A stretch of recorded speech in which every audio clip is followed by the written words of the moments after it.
আপনার ভালো থাকাটা যদি কারোর মনে বিষাদের কারণ হয়, অথবা মেনে নিতে কষ্ট হয়, কিংবা আপনাকে নিয়ে সমালোচনা করে, তাহলে বুঝে নেবেন আপনি সঠিক পথেই আছেন।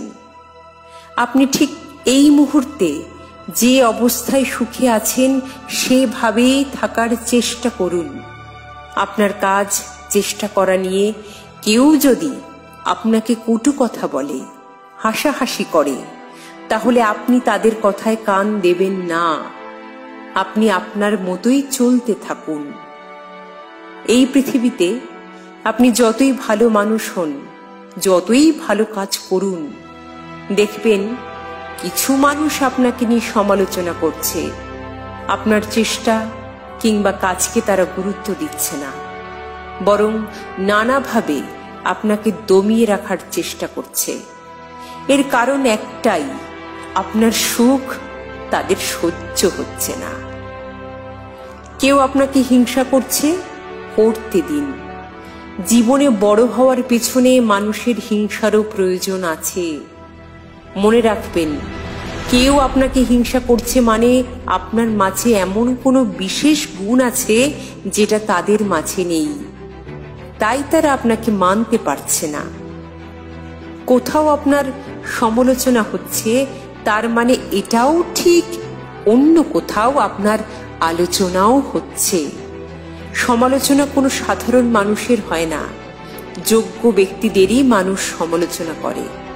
সমালোচকদের ঘৃণা করতে নেই, তাদের কাছে টেনে নিতে হয়। জীবনে চলার পথে কখনো পিছনে ফিরে তাকাবেন না। আপনার লক্ষ্য সবসময় বর্তমান ও ভবিষ্যতের দিকেই থাকবে। ডাস্টবিনে ময়লা ফেলে আমরা কেউই দেখতে যাই না ময়লার কি অবস্থা। ঠিক তেমনি জীবনে যেটা ঘটে গেছে, যেটা চলে গেছে, সেটা নিয়ে ভাববেন না। হরিণ ঘন্টায় 100 কিলোমিটার ছুটতে পারে, আর সিংহ 80 কিলোমিটার ছুটতে পারে। তবুও হরিণ সিংহের কাছে শিকার হয়, কারণ হরিণ যখন ছোটে তখন সে বারবার পিছনে ফিরে সিংহের দিকে তাকায়, যার জন্য তার গতি কমে যায়। কিন্তু সিংহ যখন ছোটে তখন ডানে বামে পিছনে কোথাও তাকায় না, যার জন্য সিংহ শিকার করতে পারে। জীবনও ঠিক এমনই, কখনো পিছনে ফিরে তাকাতে নেই।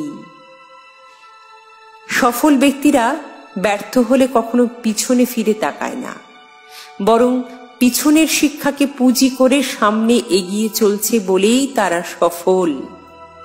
তাই কে কি বলল এসব নিয়ে পড়ে থাকলে চলবে না, বরং নিজের মন কি বলে সেটাকেই বেশি প্রাধান্য দিতে হবে।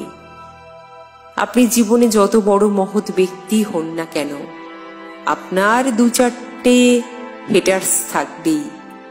এটাই মানুষের ধর্ম। মনে রাখবেন, হেটার্স গুণীদের হয়, মূর্খদের নয়।